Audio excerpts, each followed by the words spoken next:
I had a situation here. As I was cleaning up this area over here in the corner, which had a lot of debris in it, I ended up stumbling upon a bee's nest. Once I did that, the bees started swarming and buzzing and carrying on. And the next thing I knew, I had a big old bee sting, or a couple of them, right in my calf. And that toxin was just awful. Even now, it's still itchy.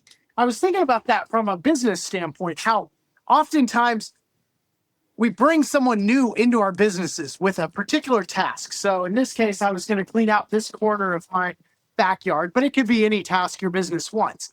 But you have existing worker bees who are doing their thing, right?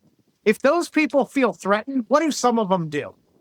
They sting, right? Sometimes it's catty behind the back stuff. Sometimes it's overt, but they sting that person. And each of us has a different tolerance for how much toxicity we are able to absorb in our world. What you'll find is with most people, there's a tipping point of how much toxicity they can handle.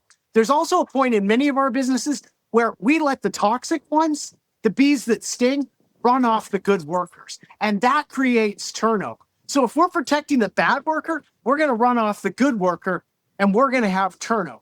The other thing is sometimes people are so toxic in their business, like a bee that decides, I'm going to give my life to stink somebody else, right? You may as well get rid of those people early on, because in the end, they're going to do something so crazy toxic that you're going to have to fire them, but they probably wounded the person you just hired so badly that they're going to leave too. Do you have people that just because someone new comes into your business, start swarming around and start stinging and feeling threatened? And if that's the case, how do you handle that? How can you coexist between the existing swarm of worker bees and someone new who's just trying to do a job?